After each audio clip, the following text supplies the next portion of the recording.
Assalamualaikum warahmatullahi wabarakatuh. Alhamdulillah walhamdulillahi rabbil alamin. Wassalatu wassalamu ala ashrafil anbiya'i wal mursalin wa ala alihi wa ashabihi wa man tabi'ahum bi ihsan ila yaumiddin, amma ba'd. Baiklah, di sini langsung saja Bapak menjelaskan materi perkuliahan kita akhlak tasawuf, yang mana tema pada saat ini, yang pertemuan ini, yaitu berkenaan dengan akhlak tercela. Di sini Bapak berikan contoh dari akhlak-akhlak tercela. Ada gambarnya di sini supaya Anda lebih mudah untuk memahami materi yang Bapak sampaikan. Kita lihat di sini, ini ada pergaulan remaja, antar remaja. Ini merupakan contoh dari akhlak tercela.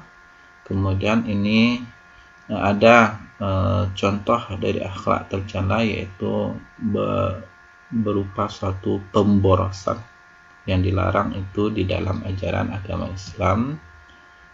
Kemudian di sini bentuk orang yang serakah, egois, hanya mementingkan diri sendiri. Ini adalah beberapa contoh dari akhlak tercela.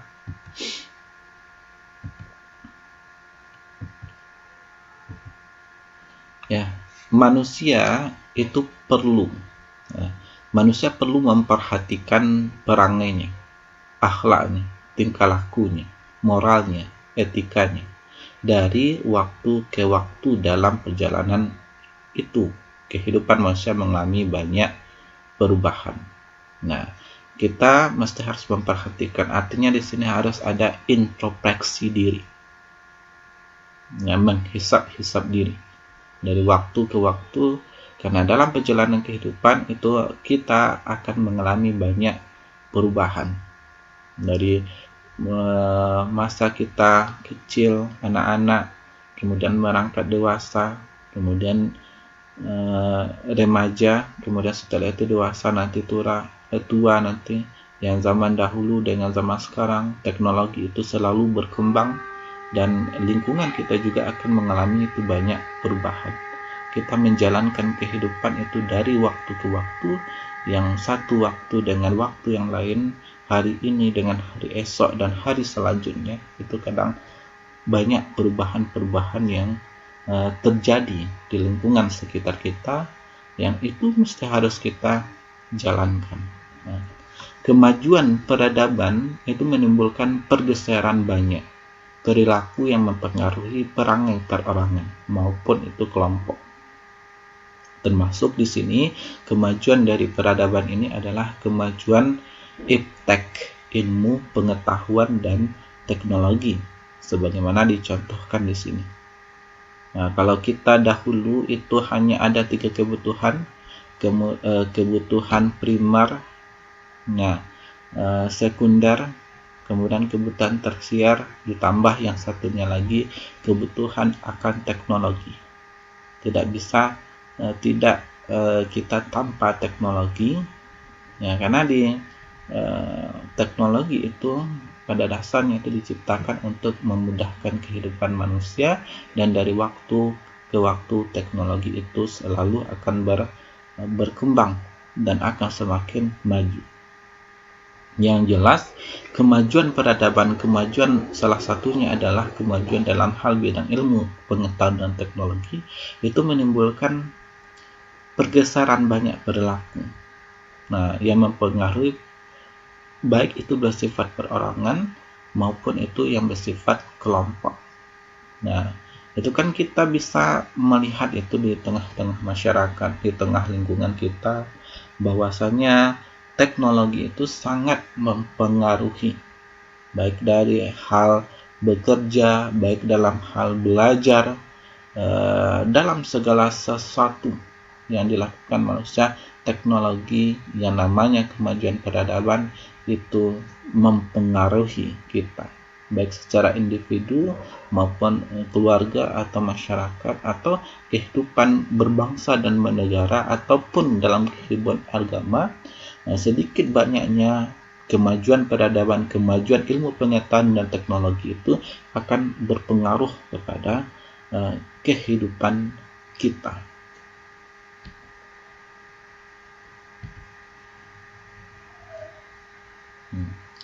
Dan kita mesti harus memahami ya bahwasannya ya akhlak tercela itu adalah perbuatan perilaku yang tidak diridhoi oleh Allah Subhanahu wa taala. Ya, dalam perjalanan kehidupan kita, dalam kemajuan ilmu pengetahuan dan teknologi, pasti ada dua hal yang selalu akan bertentangan. Ada kebaikan, keburukan, ada yang zolim, ada yang adil, ya, ada yang buruk, ada yang baik, ada yang tercela, ada yang terpuji. Antara keduanya itu akan bertentangan. Kita fokus sekarang itu kepada akhlak tercela. Ya, di dalam menjalankan kehidupan kita ini, dimanapun kita berada, kapanpun kita berada, ya pasti kita akan menemui yang namanya akhlak tercela. Kita mesti harus paham itu apa yang dikatakan sebagai akhlak tercela. Ya, singkatnya itu akhlak tercela adalah perbuatan perilaku yang tidak diridhoi oleh Allah Subhanahu wa taala. Seseorang yang berbohong, sombong, pamer, menyiksa, menyakiti, dan berbagai bentuk ketidakadilan seperti menindas, mengambil hak orang lain dengan paksa, dan lain-lain, itu semua itu adalah perbuatan tercela. Ya.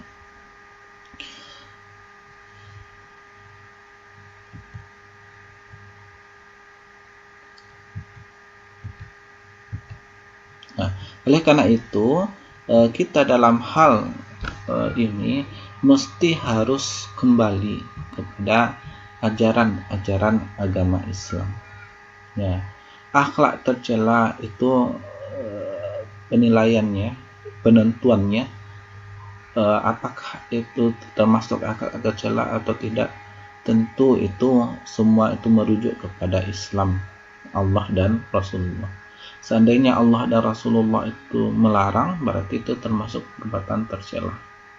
Ya, kalau seandainya Allah dan Rasulullah dalam artian di sini syariat Islam, seandainya tidak melarang, berarti itu tidak akhlak tercela. Ya, dari situ kita dapat menilai, karena penentuan baik dan buruk itu dalam hal akhlak kita harus berpatokan kepada Al-Quran dan hadis sebagai sumber ajaran agama Islam. Ya, makanya hanya Islam hanya didari Islam Allah. Inna dina indallahil Islam, sesungguhnya agama yang didari Allah itu hanyalah Islam. Artinya kita mesti harus merujuk kehidupan kita, apakah kehidupan yang kita jalani itu termasuk baik atau termasuk buruk. Kita harus punya ilmu, yaitu kita harus mengetahuinya itu melalui Al-Quran dan hadis. Oleh karena itu, di sini letaknya kita wajib di sini mempelajari ajaran agama Islam itu di dalam kehidupan kita sehari. Apalagi kita di kuliah ini, kita mesti harus belajar banyak tentang Islam. Apalagi kita yang kuliah di IAIN ini.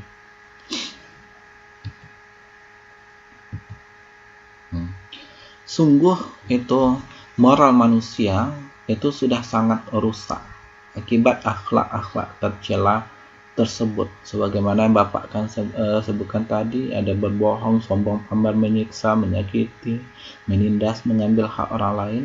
Ya, semua itu sangat merusak, ya, dan merusak bagi moral manusia itu sendiri. Seseorang itu tidak akan mendapat kebahagiaan. Mestinya kita harus sadar, yang namanya akhlak tercela itu akan menjadikan orang itu tidak akan bahagia. Padahal tujuan kehidupan kita itu ingin bahagia di dunia dan akhirat.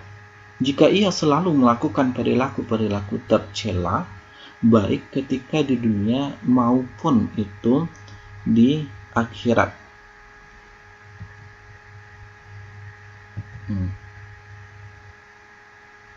Ya, ini contohnya. Ya, yang namanya ya berbuat akhlak-akhlak tercela, itu akan membuat kita itu menjadi kita tidak bahagia.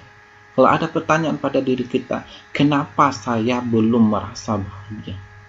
Nah, kita harus introspeksi diri di sini. Alasannya pasti ada hubungannya dengan perbuatan akhlak tercela, sedikit atau banyaknya. Karena akhlak tercela sedikit atau banyaknya ini yang akan menjadikan kita itu tidak bahagia. Nah, seperti ini. Ya, ada orang yang politikus yang lain sebagainya, yang pada dasarnya dia merusak alam dengan kebijakan-kebijakan politiknya. Yang pada dasarnya sedikit cepat atau lambat, ya nanti semua itu akan berakibat kepada dirinya. Makanya kita banyak menemukan ya bahwasanya ada orang yang politisi-politisi yang korupsi dan lain sebagainya, ya akhir hidupnya itu ya sangat istilahnya itu sangat menyedihkan ya di akhir kehidupannya, atau paling tidak berpengaruh itu kepada keluarganya. Ya, meskipun kita itu banyak melihat itu yang korupsi itu hidupnya kita memandang menilai dia bahagia, pada dasarnya mereka itu tidak bahagia. Cepat atau lambat ya pasti keburukan-keburukan yang ia lakukan, akhlak-akhlak tercela yang akan aku lakukan pasti akan dibalas oleh Allah Subhanahu wa taala.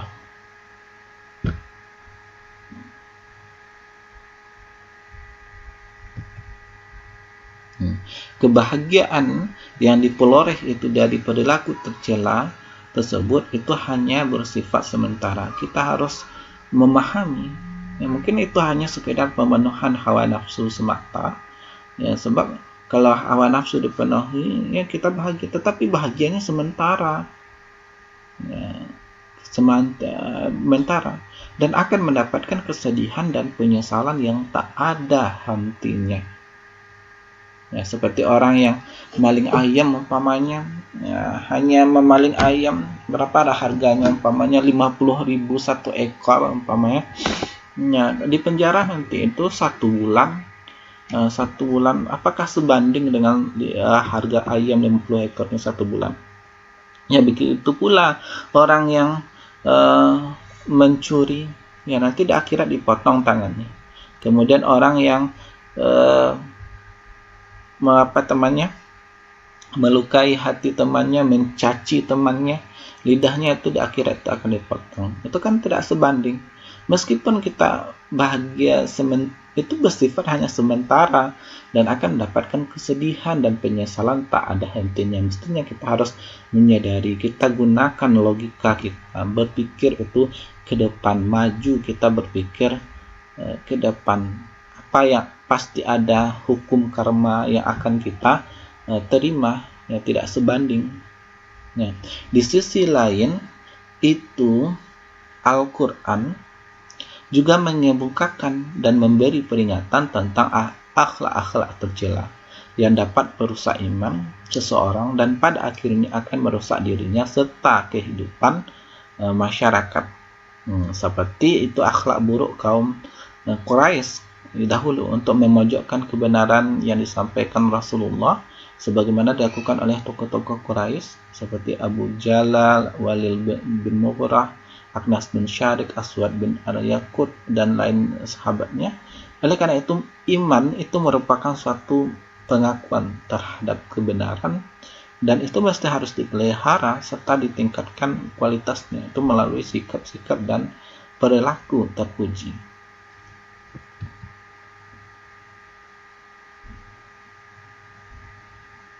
Ya, kita lihat di sini ayat Al-Quran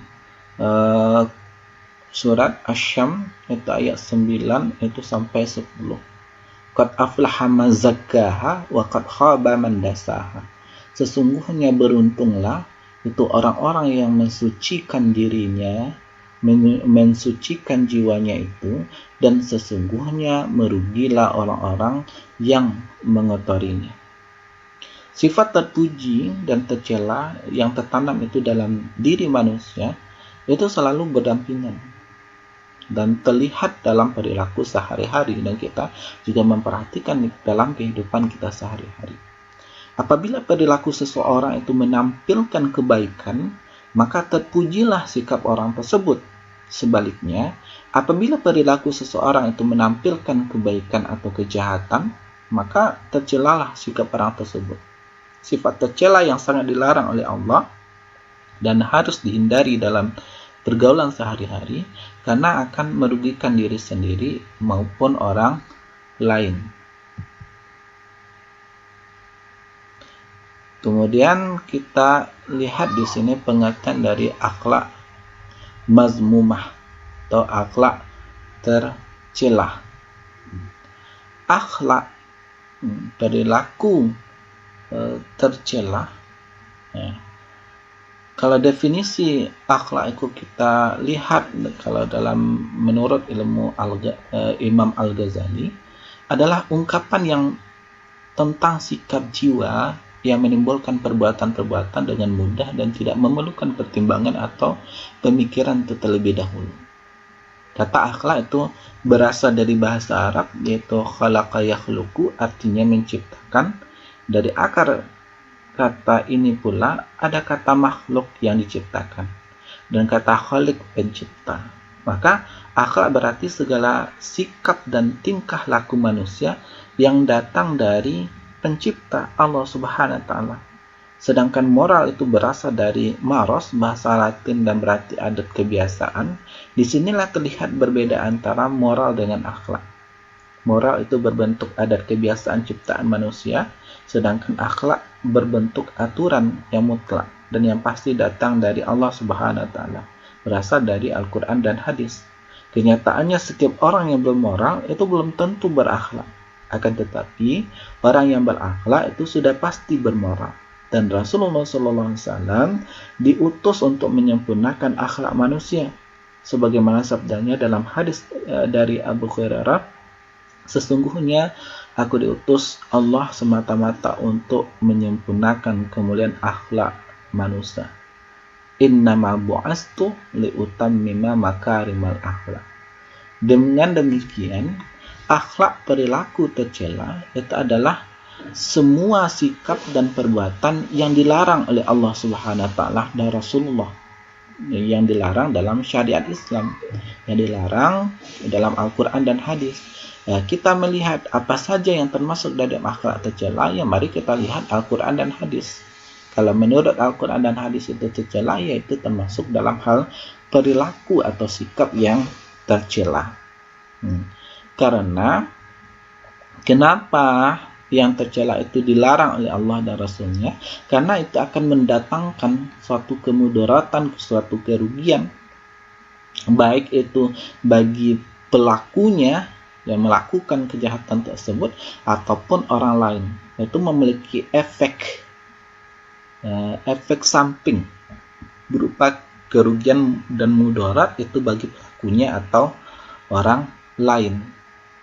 Nah, kita bisa melihat di dalam banyak sekali buku-buku karangan tentang akhlak tercela ini. Ya, seperti di sini Syekh Ahmad contohnya 297 larangan dalam Islam.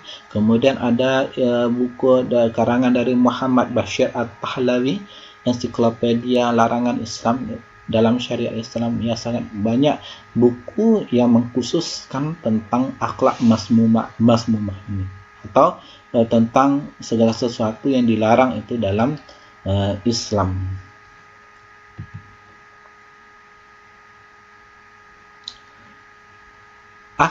Secara itu etimologi, secara bahasa, Kata mazmumah itu berasal dari bahasa Arab, yang artinya itu tercela. Oleh karena itu, akhlak mazmumah artinya akhlak tercela. Semua yang bertentangan dengan akhlak terpuji disebut dengan akhlak tercela. Nah, itu logikanya ya. Semua yang bertentangan dengan akhlak terpuji disebut dengan akhlak tercela. Kalau dia tidak terpuji, bertentangan dengan terpuji, maka itu termasuk dari akhlak tercela. Nah, contoh lawan dari jujur itu berbohong. Berarti berbohong itu akhlak tercela. Ya, akhlak tercela merupakan tingkah laku yang tercela yang dapat merusak keimanan. Dapat merusak keimanan seseorang dan menjatuhkan martabatnya itu sebagai manusia, menjadikan manusia itu hina, baik di hadapan manusia lainnya atau di hadapan Allah. Ya, seperti orang yang kerjanya PSK, umpamanya pezina, umpamanya itu jatuh harga dirinya di masyarakat. Atau seseorang yang kikir, yang bakhil, ya, diketahui oleh masyarakat, jatuh martabatnya meskipun dia itu termasuk orang kaya. Akhlak tercela itu juga menimbulkan orang lain merasa tidak suka terhadap perbuatan tersebut. Ya, contoh di sini ada amalan yang merusak iman, umpamanya perbuatan-perbuatan syirik atau munafik. Ini contohnya, perbuatan-perbuatan syirik dan munafik. Ya, bukan hanya berpengaruh pada dirinya, merusak dirinya, merusak keimanannya, dan dapat menjadikan Allah murka terhadapnya. Artinya setiap perbuatan tercela yang kita lakukan pasti akan mendatangkan yang namanya murkanya Allah. Ya,